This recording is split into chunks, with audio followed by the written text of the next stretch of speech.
कैसे हैं आप सब? आज एक अहम मुद्दा जिस पर चर्चा करना या जिसको आपके साथ साझा करना मैं अपनी जिम्मेदारी या कर्तव्य समझती हूँ।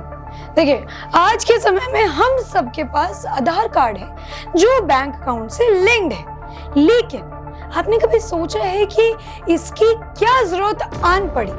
देखिए, पूर्व में राजीव गांधी ने अपने एक भाषण में कहा था कि सेंटर से गरीबों के लिए 1 रुपया जो है वो चलता है, तो वो गरीबों तक पहुंचते पहुंचते तकरीबन 15 पैसा रह जाता है। 85 पैसा बीच में ही सरकारी सिस्टम खा जाता है। लेकिन राजीव गांधी के ये कहने के बाद भी न खुद राजीव गांधी ने, न सोनिया गांधी ने और न ही किसी और ने इस भ्रष्टाचार को रोकने के लिए कुछ किया।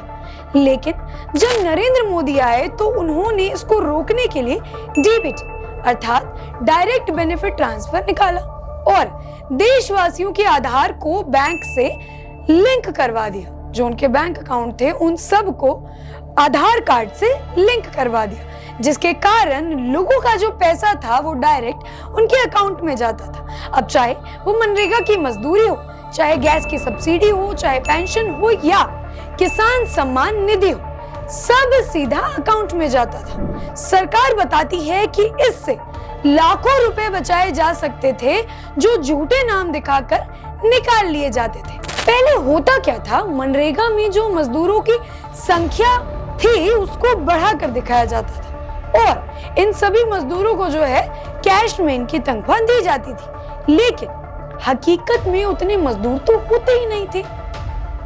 जितनी ये लोग संख्या दर्शाते थे उतने मजदूर हकीकत में नहीं होते थे और उनके नाम पर सरपंच और तमाम अधिकारी जो है वो पैसा हड़प लेते थे। इसी तरह लाखों छात्रों की स्कॉलरशिप दिखाई जाती थी कागजों में, लेकिन असलियत में या तो उन्हें कुछ मिलता ही नहीं था या जितना कागजों में दर्ज होता था उससे कम उनको दिया जाता था।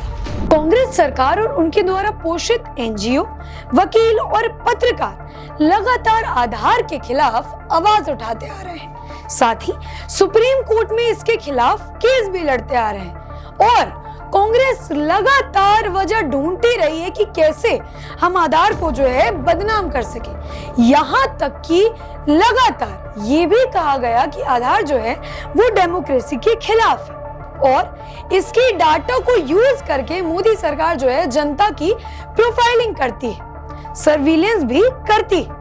जबकि हकीकत ये है कि कोविड के दौरान सबसे बड़ा टीकाकरण अभियान चलाया गया और वैक्सीनेशन का मूल जो था वो आधार कार्ड ही था। इसी के चलते मोदी सरकार ने विश्व का सबसे बड़ा वैक्सीनेशन प्रोग्राम चलाया और लगभग पूरे देश की आबादी को टीका लगवाया, जिसका सबूत जो था वो खुद स्वयं हिंदुस्तान की जनता रही।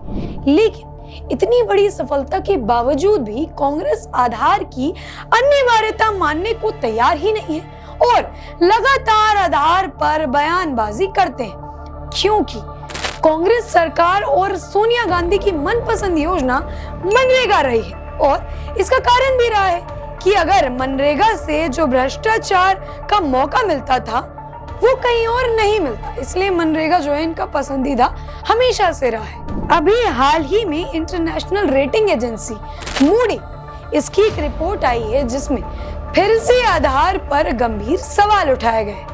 रिपोर्ट कहती है कि आधार जनता को सर्विस उपलब्ध नहीं कराता बल्कि सर्विस डिनायल का कारण बनता है। जैसे उदाहरण, मूडी की रिपोर्ट कहती है कि गर्मी और ह्यूमिड कंडीशन की वजह से गरीब मजदूरों का जो फिंगरप्रिंट है उसकी वेरिफिकेशन संदिग्ध है। यदि फिंगरप्रिंट या आंखों की रेटिना के स्कैन से बायोमेट्रिक वेरिफिकेशन नहीं हुआ तो मजदूर को और गरीब आदमी को सरकार सेवा उपलब्ध नहीं कराती है। लेकिन मजे की बात यह है कि मूडी की रिपोर्ट इस सर्विस डिनायल पर सवाल तो खड़ा कर रही है, लेकिन प्रूफ में कुछ नहीं दिखा रही है।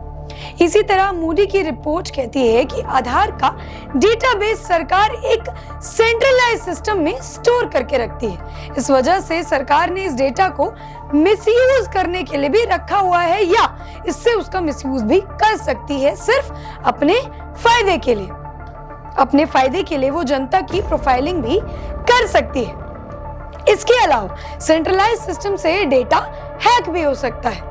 थर्ड पार्टी या प्राइवेट कंपनीज इस डाटा को चुरा कर उसका मिसयूज कर सकते हैं। आधार अब एक दशक पुराना हो चुका है और अभी तक एक भी डाटा ब्रिज का केस नहीं हुआ है। इसके बावजूद आधार पर कांग्रेस इकोसिस्टम सवाल उठा रहा है और इस बार चूंकि एक इंटरनेशनल एजेंसी ने यह सवाल उठाया तो ये लाजमी है।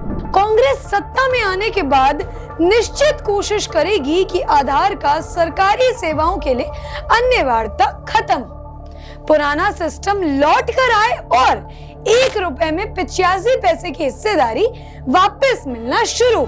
और सपना केवल कांग्रेस का नहीं बल्कि पूरे इंडी गठबंधन का है, क्योंकि आधार केवल केंद्र में नहीं राज्य सेवाओं के लिए भी अनिवार्य है। इस सो कॉल्ड इंडी गठबंधन का सत्ता में आना करप्शन का वापस आना होगा। आप इस पर क्या सोचते हैं अवश्य नीचे कमेंट सेक्शन में बताइएगा। अभी के लिए आपसे इजाजत, बहुत बहुत धन्यवाद।